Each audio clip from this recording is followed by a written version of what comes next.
Believes Ghana is nowhere close to reaching a deal with the International Monetary Fund following weeks of protracted negotiations with external creditors. In sport news, Black Stars beat Angolan counterparts by a lone goal in AFCON qualifiers.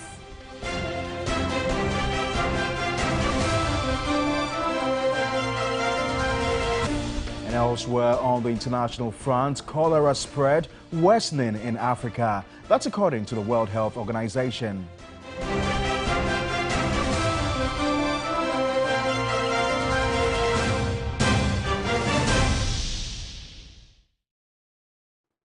We've got details of all these stories plus many more coming up in the next 60 minutes. Remember, we're streaming live on Facebook. We're also live on your DSTV channel 279. You can join us with your views, comments, and suggestions on any of our top stories this hour. Feel free to share your comments with us on any of our social media pages on Facebook and on Twitter. Portia? We begin from Parliament, where the minority says it has shown no bad faith in the consideration of the 3 revenue bills government is seeking approval for to rake in some 4 billion cedis before getting the IMF deal.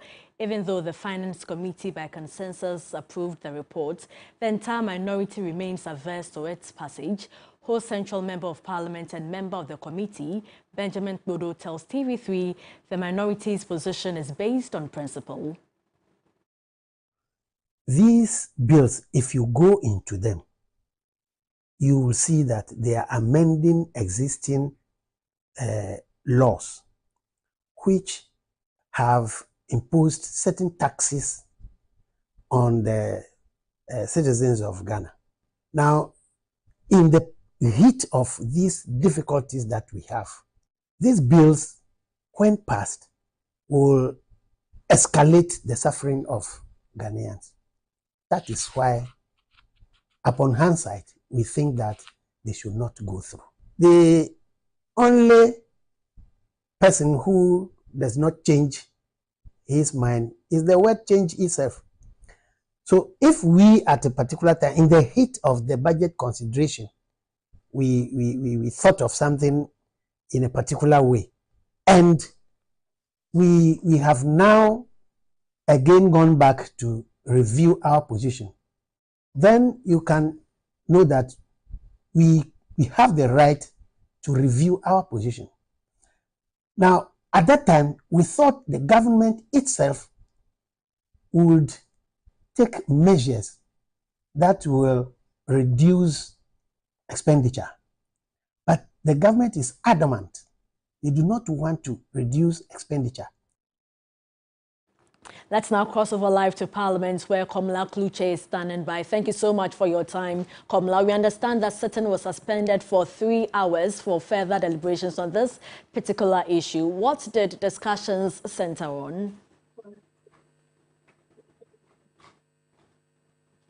Well, the majority MPs and then the minority MPs sought the permission of the Speaker to have the House suspended, especially this application was made by the Majority Chief Whip Frank Anno-Dompreh, who asked the Speaker for a suspension of this. Prior to this, there were heated exchanges when the House was considering the nomination or the appointment committee report for the ministerial appointment, to which the NDC MPs and Bloc have said that they are averse to it. They're actually going to reject it because, I mean, for them, it's because that it's going to further increase the burden on the taxpayer. This is a position they've held for quite some time. Now, when the Speaker asked that should be taken, most of the minority MPs did indicate that they do not have a copy of the report. Now, that copy of the report that they did not have was what generated the heated debate.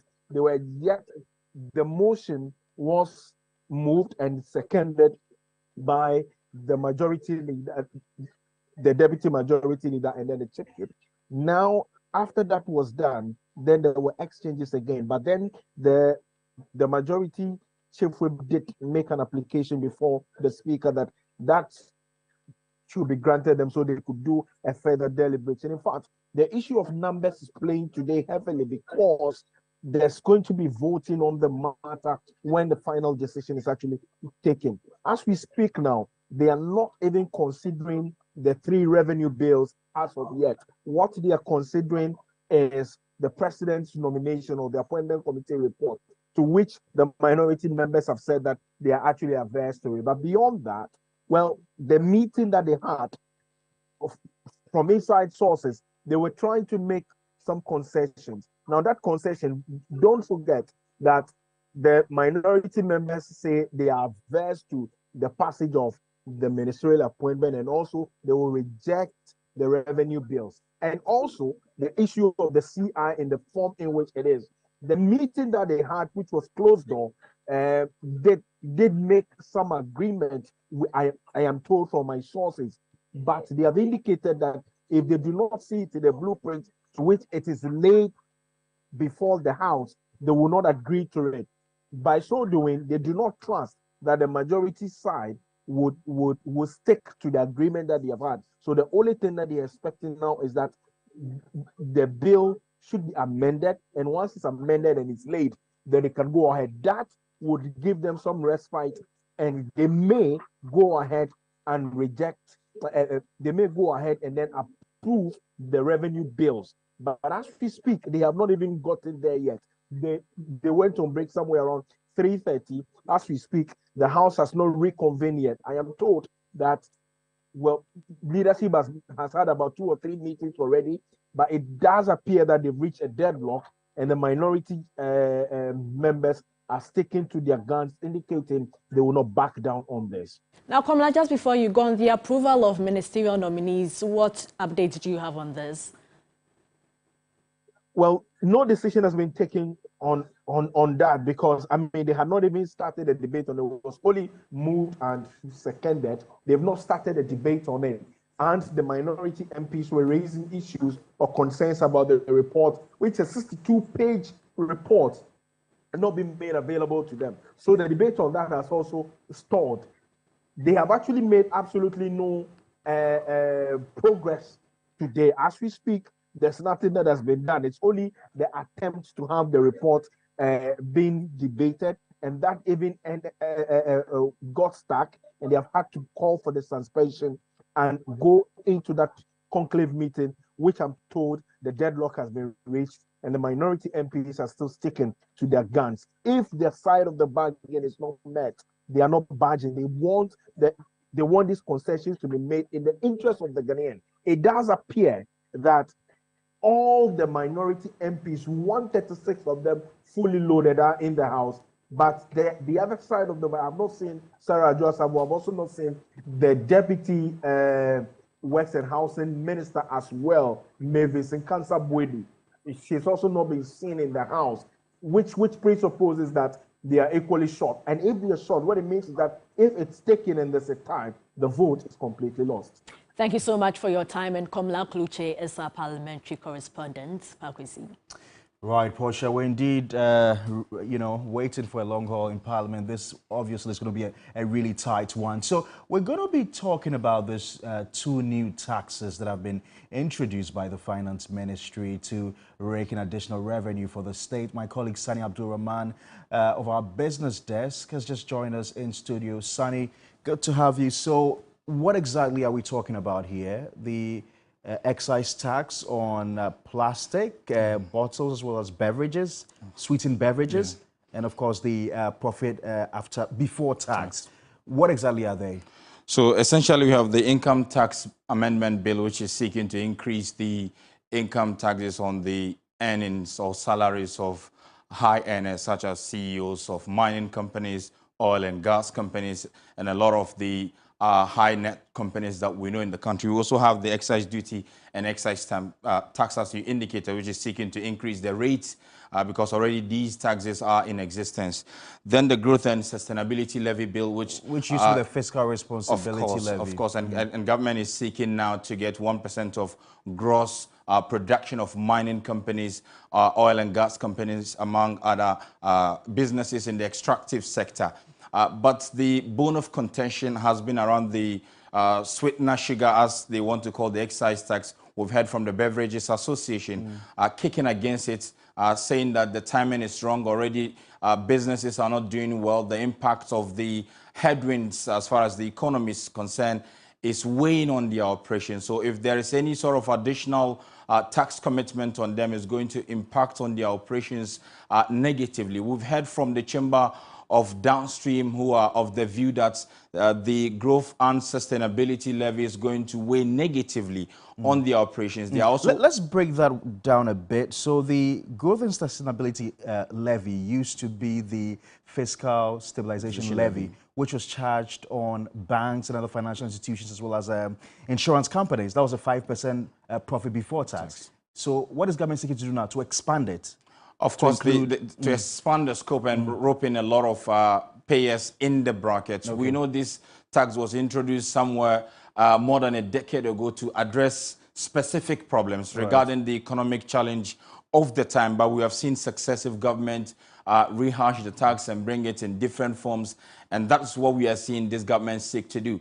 But the argument has been that it's part of the revenue enhancing measures as they have agreed with the International Monetary Fund. So it's part of the prior conditions for Ghana to meet before the board of the IMF could consider the bailout request that Ghana is seeking for approval. So essentially there was an engagement yesterday by the Finance Ministry and some selected journalists in the country where the ministry reiterated the importance of Parliament passing these taxes. But we already know during the presentation of the budget, the minority has indicated it will not be part of the approval. They will do all that they can to ensure that the bills are not passed unless government cuts its expenditure so that it can make up some fiscal space. Right. It's not just about burdening the business or the ordinary consumer or the ordinary taxpayer, but you also need to take some of the hit as far as your expenditure lines are concerned so that you can achieve this objective. Right, so my final question was going to come from there, because what you make me understand is that this is a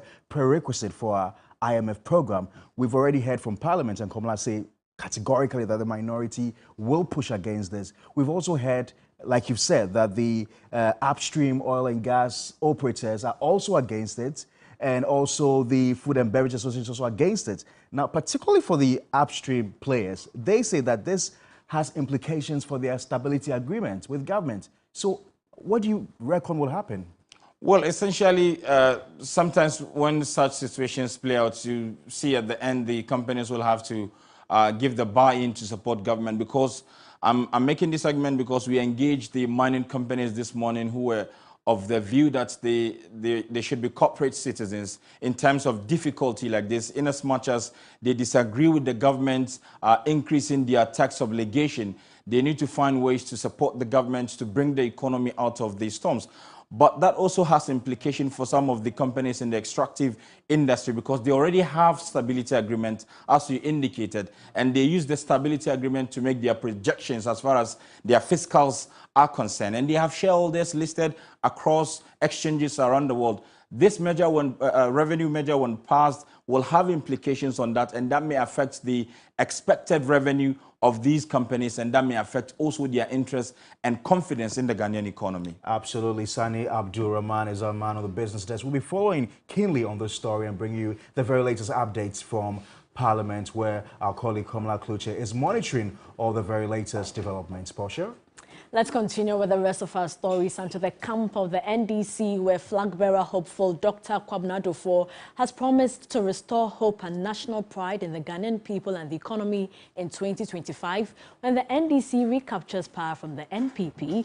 According to the former governor of the Bank of Ghana, the Akufo-Addo-led government has mismanaged the economy, leading to its total collapse, noting that an NDC government will employ domestic revenue mobilization to revive the economy. He gave the assurance after he filed his nomination forms to contest the flag-bearer race of the NDC in Accra. Dr. Kwabena Duffuor is the fourth and final aspirant to file nomination forms for the NDC presidential primary after Ernest Krobia, John Mahama and Kojo Bonsu. Filing his nomination forms on Thursday at the party head office, Dr. Kwabena Duffuor expressed his resolve to strengthen the party at the grassroots level.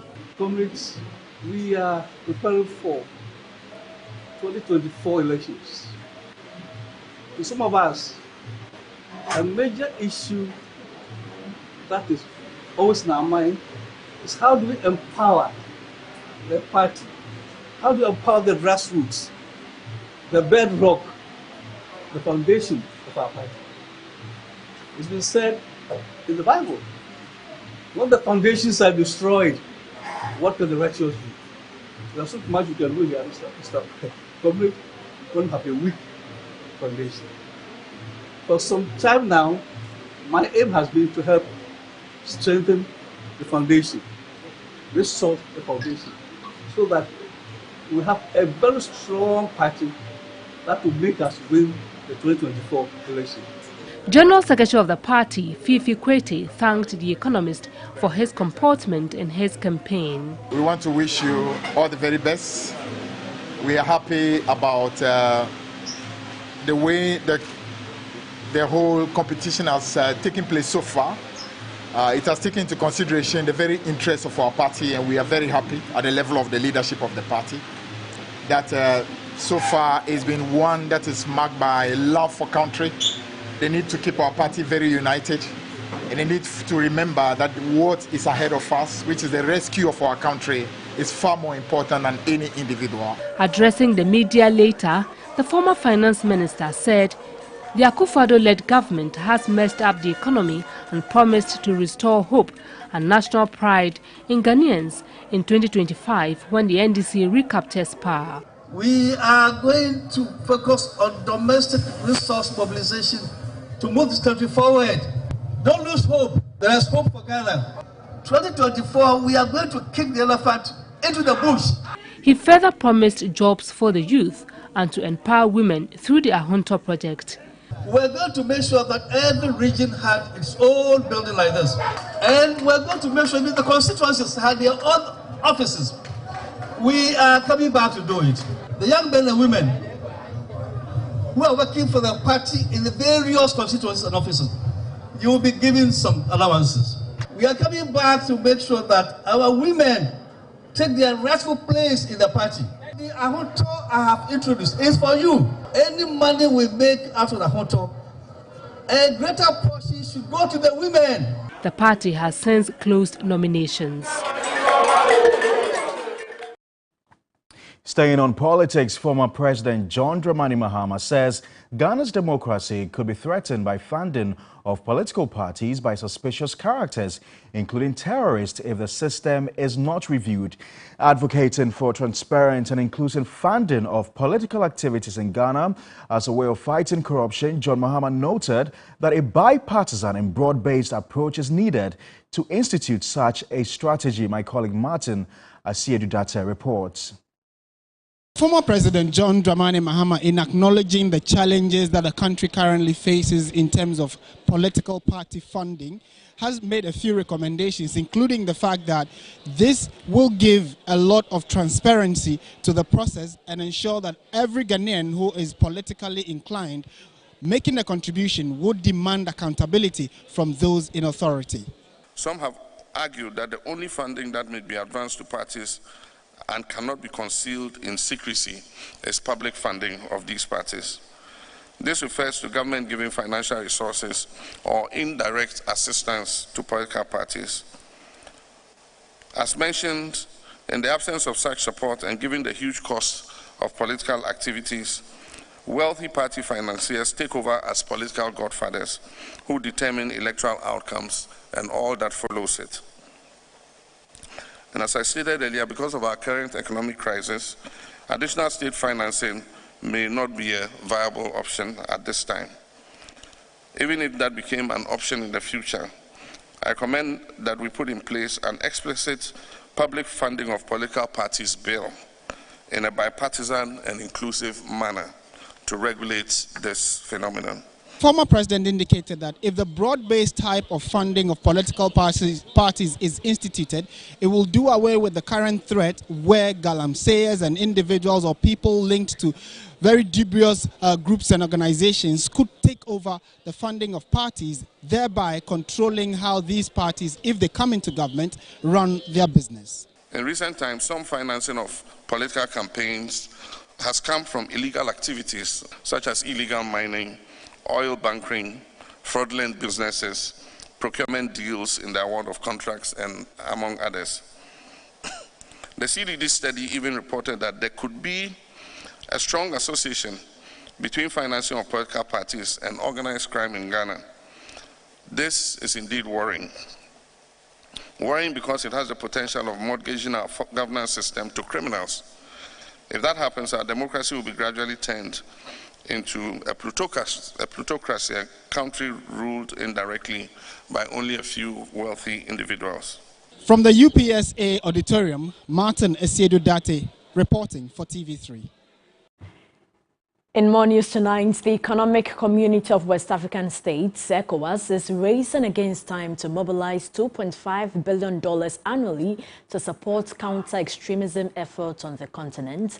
At the 17th West African Network for Peace Building General Assembly, WANEP Commission of Political Affairs, Peace and Security at the ECOWAS Commission, Ambassador Abdel Fattah Musa noted that the African countries risk growth and development challenges if efforts are not intensified to stop terrorism. Parts of the African continent have constantly been exposed to violent extremism, resulting in the loss of lives of hundreds of civilians. Beyond the infiltration of jihadist groups in mainly sub-Saharan Africa, some African governments have also been toppled in coups. West Africa alone in the last 3 years has recorded 9 coups, with 3 of them being unsuccessful. Since 2020, terrorist groups have increasingly wrested control of national territories from feuding, states. Up to 70% of the territory in Burkina Faso and Mali are outside of state control today, as we speak. Woe betides the whole of West Africa if terrorists are able to take over Burkina Faso and set up a base there. Nobody will be safe, and the whole international community is also going to be threatened. This has prompted states of the West African bloc to initiate a counter-terrorism fund to support the cause. ECOWAS just recently decided to develop a concept of operation of the ECOWAS Standby Force, specifically to fight terrorism in the region.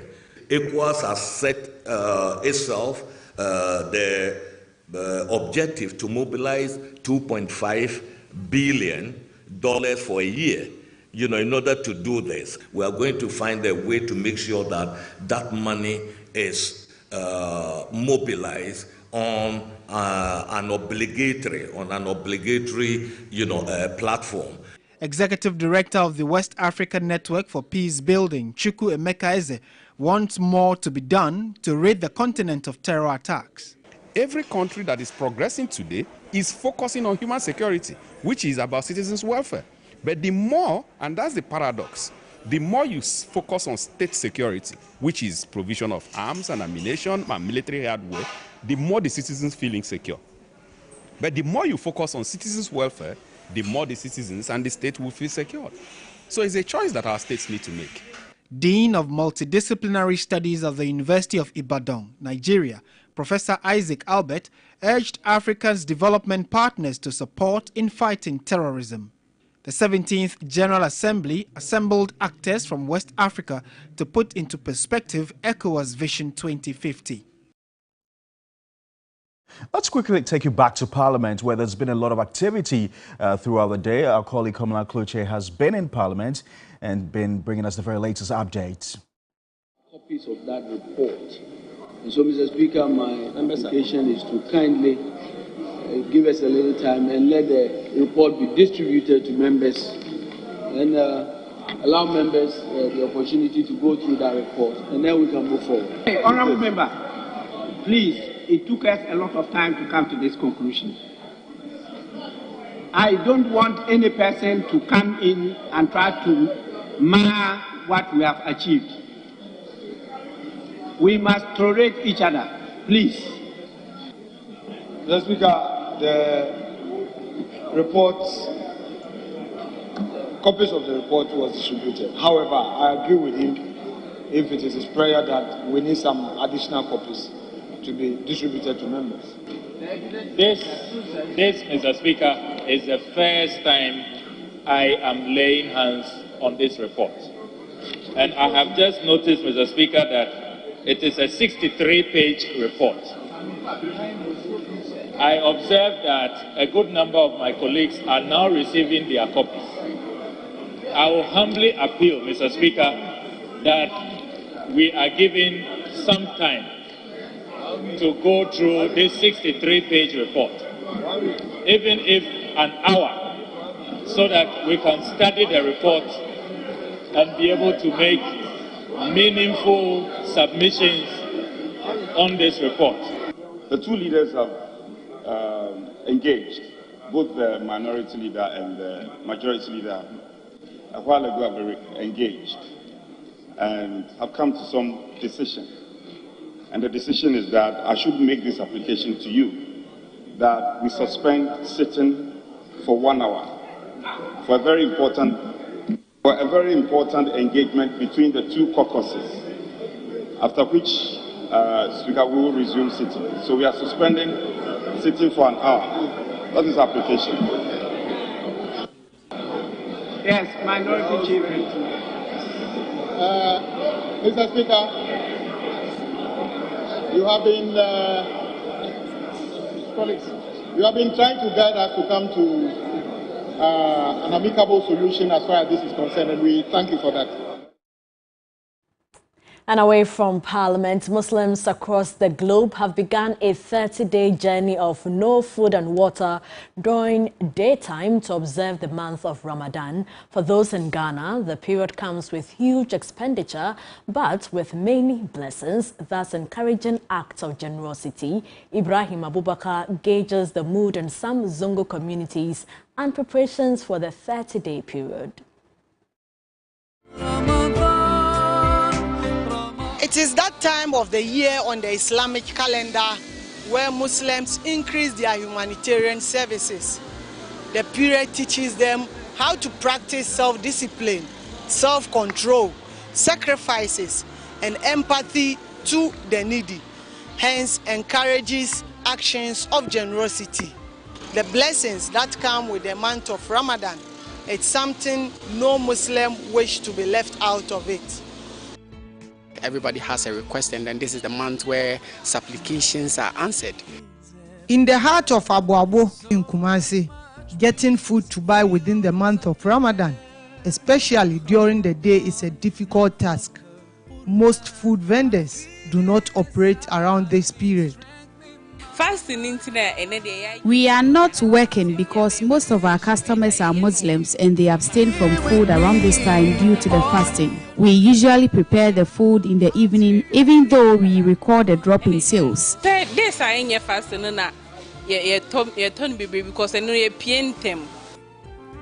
Whilst food vendors see a drop in sales, fruit sellers, on the other hand, cash in.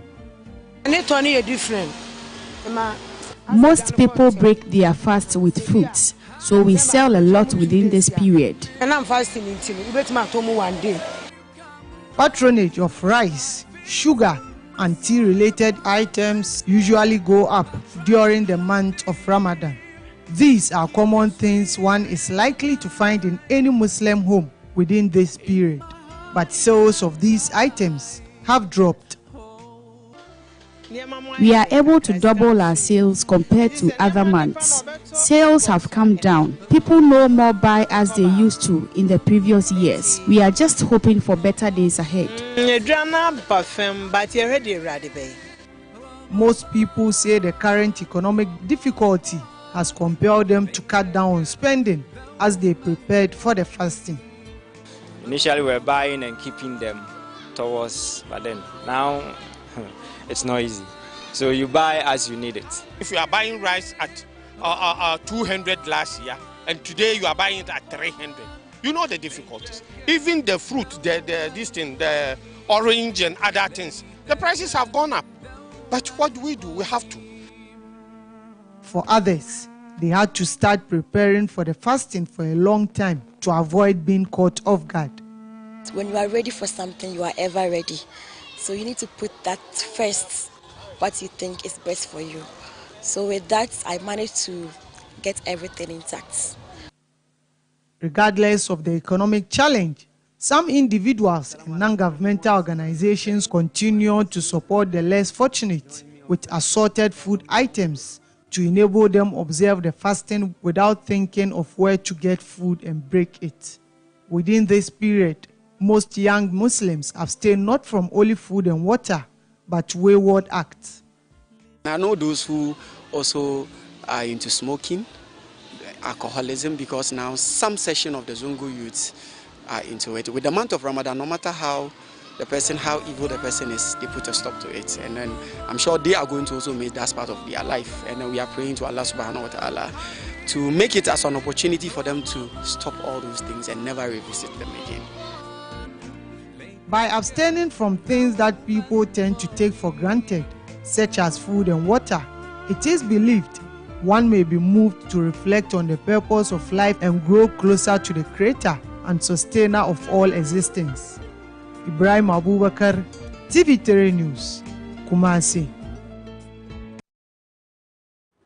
A reminder, you're still watching News 360, our major news bulletin for the day. Keep your comments coming in on any of our top stories this hour. We're going to go for a short commercial break. When we return, we've got the very latest in the world of business.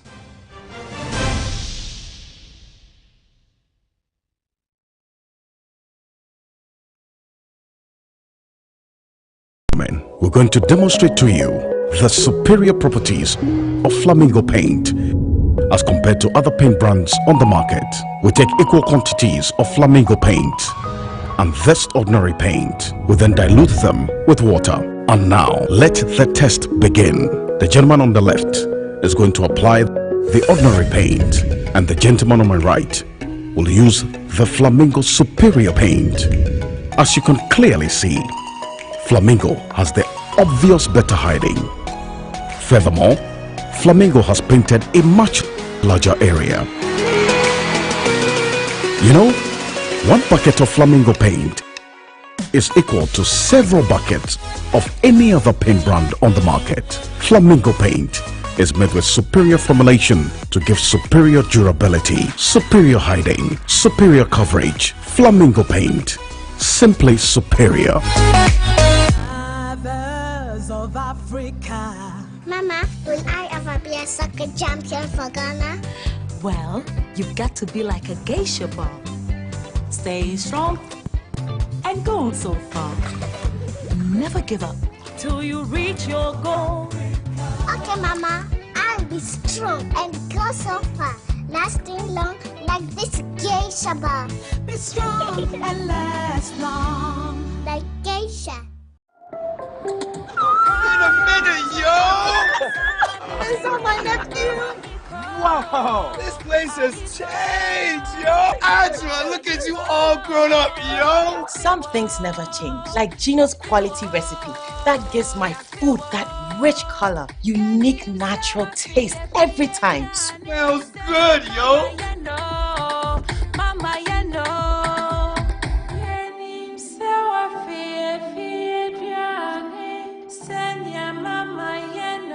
Hey, sister, we did what Ponsano and Casa, just like I remember. Uncle Ebo, hurry up and let's open the suitcase.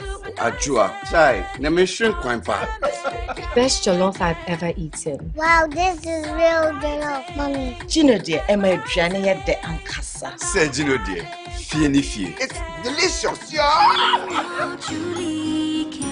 This advert is FDA approved.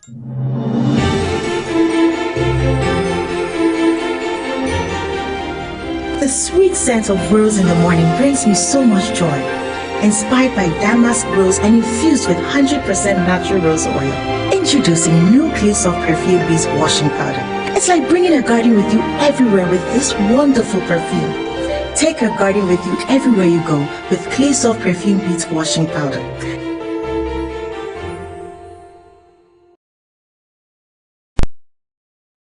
The business segment is brought to you by MTN.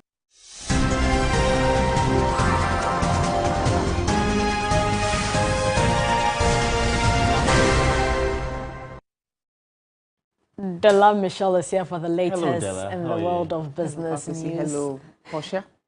Della, what has the former finance minister been speaking about? Well, we know that since Ghana missed out on the rest of March schedule when it comes to the IMF schedule that was released, there's been a lot of conversation around it. Obviously, the one being that we are missing out on the IMF bailout. But let's hear from the former finance minister, Seth Terkper, who believes Ghana is nowhere close to reaching a deal with International Monetary Fund following weeks of protracted negotiations with external creditors. In an interview with 3 Business, he said Ghana's absence on the March calendar of the IMF means the program will further delay, which may lead to an economic crunch due to the country's unstable debt levels. When it comes to IMF programs, which is what we are talking about now, you have the board meeting, to consider proposals for a fund program, which is where we are. You have the board, meeting also, to evaluate reviews, and for which reason the meetings are scheduled ahead. So if within a month, you are not on it, and we are getting to the end of the month, the calendar for March is probably setting already. Now we have come to some conclusion with the domestic, right? And we have been talking and continue to talk to, the externals, including the China example which you cited. So to the extent that we have not, reached that agreement, which is like a prior action in the tax issues that are in Parliament and other expenditure programs, then it means that the possibility of a delay. Well, let's just stay on this subject, this time around focus on China, as it has called on multilateral lenders such as the World Bank and the IMF to offer debt relief to Ghana if they are indeed committed to addressing the country's debt crisis. The World Bank and the IMF opposed their inclusion in the debt restructuring, meaning China's call may complicate efforts to restructure Ghana's external debt. My colleague Sani Abdurrahman has been following up on the conversation and reports.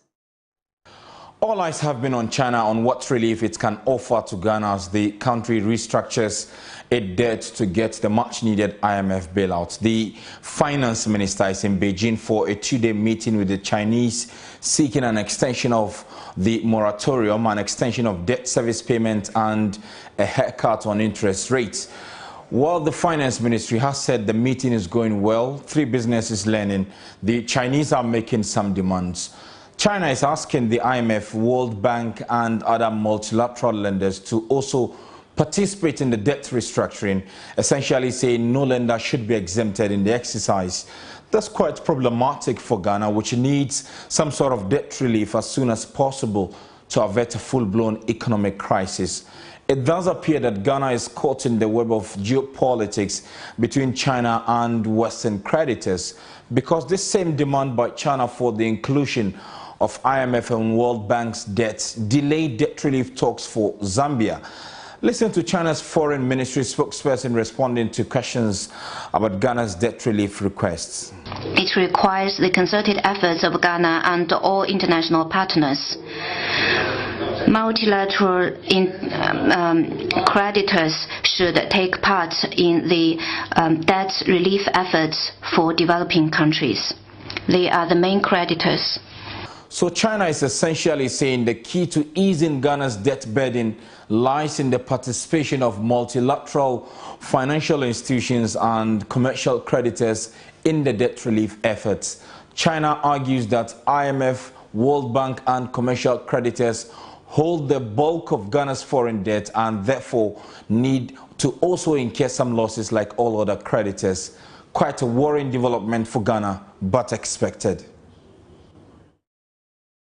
Well, 3 Business can tell you that the Deputy Finance Minister has been reacting, saying that talks with China is proven positive. We'll bring you that in our subsequent broadcast. But away from that, players within the oil and gas industry are opposed to government's new tax proposals aimed at raking in additional revenue for the state.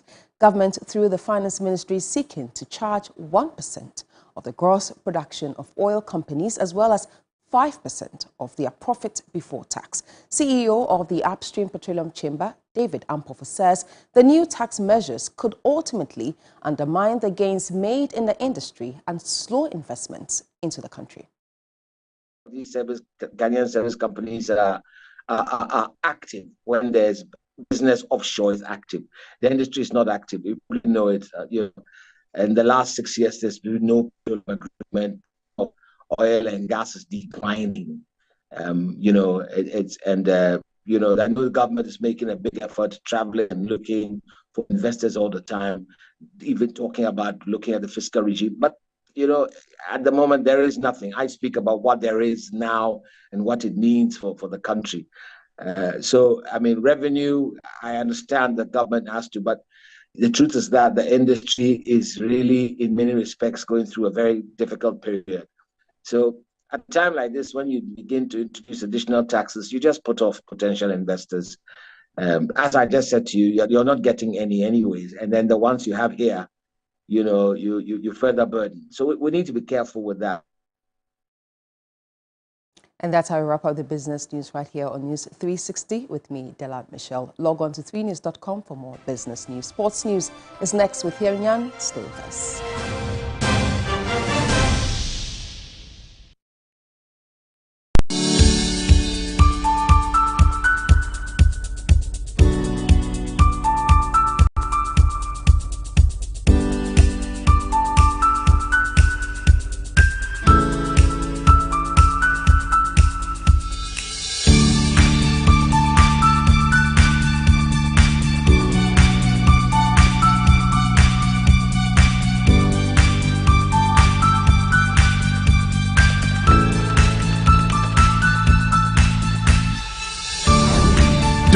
Never stops until the job is done.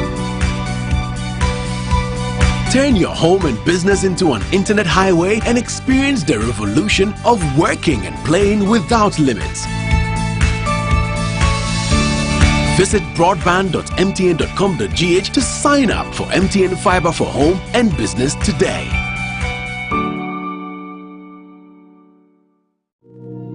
Are you tired of struggling with bad financial situations? At Quick Credit, we understand the difficulties that come with transitioning to a better one. That's why we're here to simplify the process for you. With loan facilities from 1,500 cedis upwards, all you have to do is call and we will take care of the rest. All you need is your national ID. No savings, no collateral, no susu, no deposits, and no account opening required. Quick Credit has you covered. Whether you're expanding a business, starting a new one, facing an emergency like school fees or funeral expenses, or even just in need of a salary loan. What are you waiting for? Call Quick Credit today. 0302 200 390 or 059 692 0833. We do not give loans via the internet. Quick Credit is regulated and licensed by the Bank of Ghana. Terms and conditions apply. Quick Credit. Lending made simple. I love my life. So the moment the COVID-19 vaccine was available, I went for my jab. I want to stay away from getting too sick or even going to the hospital. Me too. Nothing is more painful than losing your life or a family member or getting sick when you know the vaccine can stop that. The COVID-19 vaccine is safe. You only live once, so take the vaccine to enjoy your good life. Get vaccinated now. This message is from the Ministry of Health and Ghana Health Service with support from USAID and partners.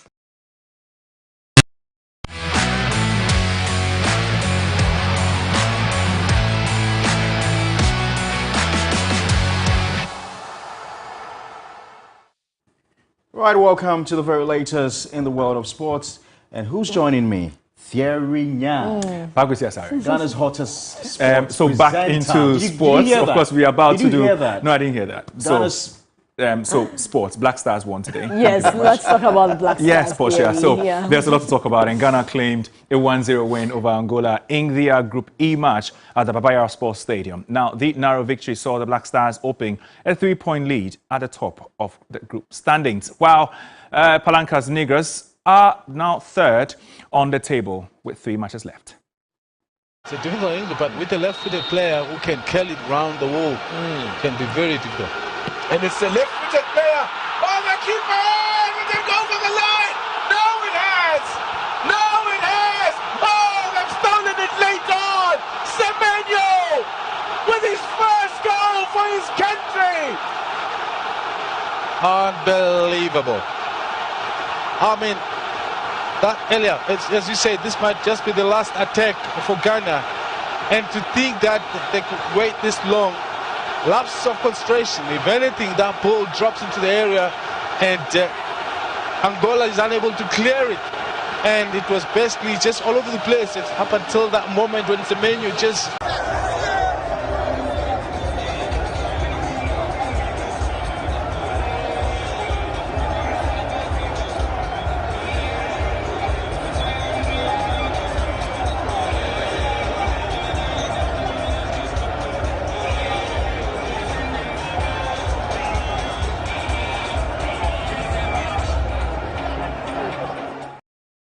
All right, so that's what happened in Kumasi. Now, our man on the beat has been Orekwa Ampofo. In this report, he highlights the importance of the victory tonight and what it means for the Ghana Black Stars ahead of the second leg on Monday. So Chris Hughton off to the perfect start in his regime with a slender 1-0 win here at the Baba Yara Sports Stadium, thanks to a second-half substitute, Antoine Semenyo, who came in and made an impact and got the last-minute goal to ensure that all 3 points go to the Black Stars, who maybe narrowly thought that they deserved the win today after the performance that they put in today. But Angola were strong and would feel that they did enough to at least go home with something on the day. Chris Hughton is excited, and he becomes the 6th consecutive manager to win his first Ghanaian Africa Cup of Nations qualifier on home soil, and so that record remains intact. It also means that the record at the Baba Yara Stadium remains intact. 23 years, still no defeat, and the crowd really did play their part today. The 3 points means that the Black Stars are now 7 points on top of Group E and would need the result 3 days away from now when they travel to Angola to get very close to qualification. Victory in Angola would all but do the job and seal their place at the 2023 Africa Cup of Nations. Reporting from the Baba Yara Sports Stadium, Orekwa Ampofo for 3 Sports.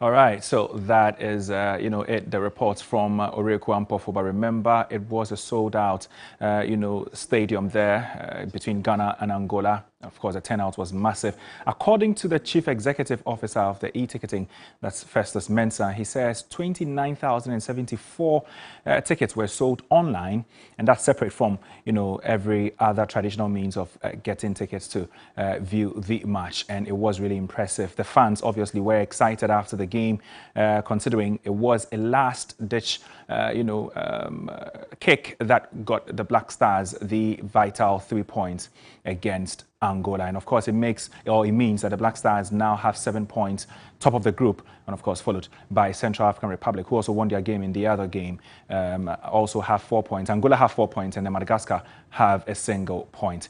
And so that will be all for the sports here on News 360. My name is Theo Nyan. We'll bring you some more sports subsequently right here on TV3. The news continues. Don't go anywhere.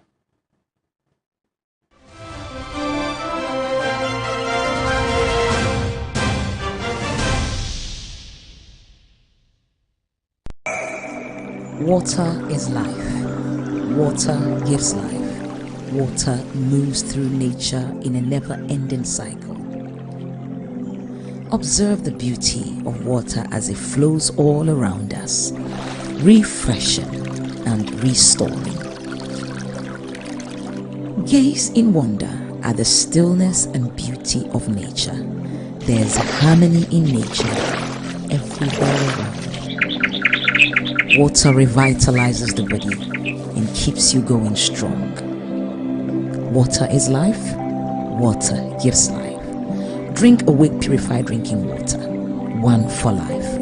So relax and unwind, and in the calmness of nature, find the rest you desire.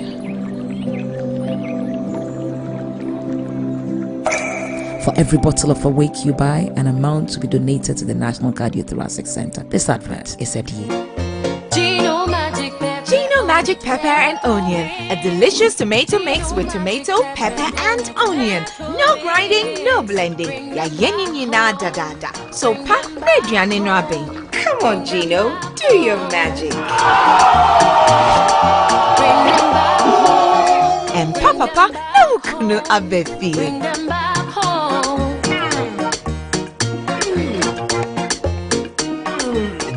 Tasty magic. And your daddy trying to kiss Keke. Gino Magic Pepper and Onion.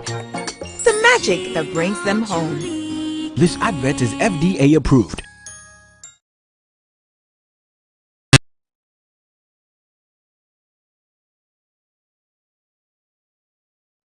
Entertainment news segment is brought to you by Awake Purified Drinking Water and powered by 3 Entertainment.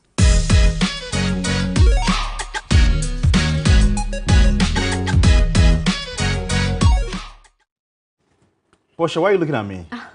Why are you looking at me? What's that?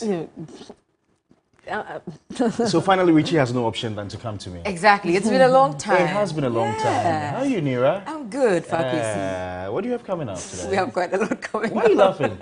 The way you start like this, I just can't help it. Really? You burst out, eh? Yeah. Okay, so what's coming? I see something VGMA. Yes, of course. We're still in the VGMA season, and so we have quite a number of exclusives from our 3 Entertainment desk. And so let's get into this special one. Let's get into it. Let's get into it. My name is Anita Ekia Ekufu, and from losing the 2022 VGMA Unsung category, Tigambo Fast Emerging Artist Chief One is back on the Best New Artist category for the 24th VGMAs. The promising singer has been speaking about his chances.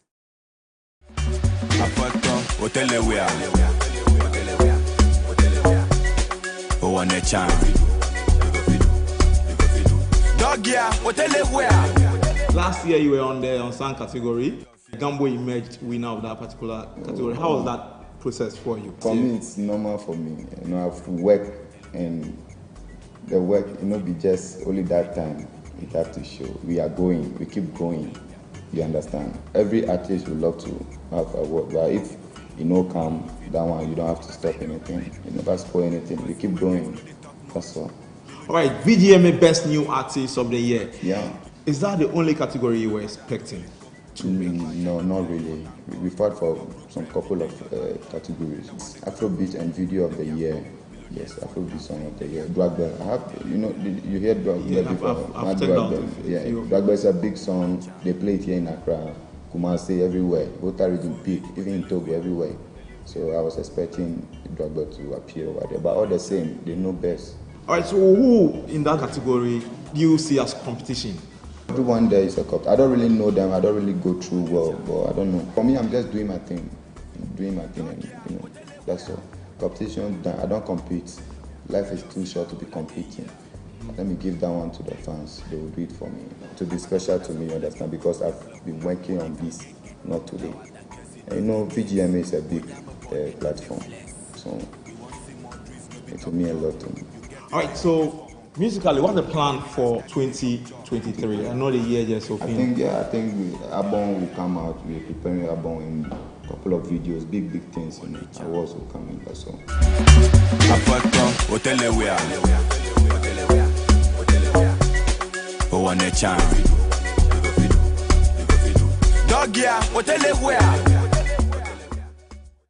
And still in entertainment, Ghanaian disc jockey, singer, and VGMA Best New Artist of the Year nominee DJ Azonto is shocked and disappointed that his viral song Fanufom could not make the VGMA Popular Song of the Year category. And to him, the VGMA board did a poor job questioning how Stonebwoy's song Therapy was sneaked into the category while his street anthem was ignored. Which categories did you put in your Artist of the Year? Vodafone Popular, that one, that is what I found first of all. Yeah. Best New Artist. But how did you feel when you did not find your name? My family and I, we were watching, we all, in fact, my mother even cried. This is the only song entertaining Ghanaians now. This is the only song that saved Ghana from Amapiano challenges. Fanufom, they don't, you know. This is the song that won the DJ Song of the Year. Yeah. DJ's favorite song. Yeah. Personally, I felt very disappointed and I felt sad. The good news is that you got one at the end of the day, New Artist of the Year. That is a big deal, don't you think so? It is a big deal. I can't say it is not, but Charterhouse hasn't been fair to me. Charterhouse is a house that I respect a lot, and I don't know why they chose Stonebwoy's Therapy. But there's one thing I want to tell Charterhouse, and I want to tell Charterhouse that I am blessed and richer than Stonebwoy. So if it is streams they want us to buy, they should have made it clear. I can buy 100 million streams. That is what I am hearing. That they looked at the streams. Yes, they said, I do not have, really, I don't have streams. Streams are bought. So you think that's what Stonebwoy does? No, maybe. Because you mentioned his name earlier. Yes, because I heard that. They said Stonebwoy has the following and the streams. You think they pushed you out and replaced you with Stonebwoy? Yeah, man. Oh, okay. That is exactly what is happening. They think that if Stonebwoy wins the award, their name will also go. Who knows me? Stonebwoy is international. So what do you want to tell Charterhouse? What do you want to do now? I want to release a song, Letter to Charterhouse. You have this one. Charlie, them say this no be the song of the year, baby. This be the song that people want hear. Right now, tears in my eyes. Funny form with you. Tears in your eyes. What? They say this no be the song of the year. But this is the song the people want to hear. You the film. You the film. And now tears in my eyes. Your eyes. Why? So you cry plenty, you will be sick. I will feature you. A very interesting personality, and that's how we wrap up for entertainment. My name is Anita Ekia Ekufu. Have a good evening. Thank you so much, Anita. Coming up, international news. The World Health Organization says the global spread of cholera, particularly in Africa, has worsened since its last assessment in early February. 4 new countries now report cases of the disease: Tanzania, Zambia, Zimbabwe, and South Africa, making 24 countries in total. Widespread outbreaks remain active in Malawi and Mozambique, and in the Horn of Africa. Shortages of oral cholera vaccine and overstretched health services mean there is limited capacity to respond to the worsening situation. A senior wealthy Nigerian politician, his wife, and a medical middleman have been found guilty of an organ trafficking plot after they brought a 21-year-old man to the UK from Lagos. Senator Ike Ekweremadu, 60, his wife Beatrice, 56, and Dr. Obinna Obeta, 50, were convicted of conspiring to exploit the man for his kidney in the first such case under modern slavery laws. The Old Bailey heard the organ was for the couple's daughter, Sonia, aged 25. She was cleared of the same charge. The victim, a street trader from Lagos, was brought to the UK last year to provide a kidney in an £80,000 private transplant at the Royal Free Hospital in London. Well, that's about it for News 360. Thanks very much for making a date with us. For more news, you know where to go. Visit our website. It's www.3news.com. My name is Pa Kwesi Asare. And I am Portia Ngabo. Enjoy the rest of our programs. We have Ghana Tonight with Alfred Okansa at 10. Have a lovely evening.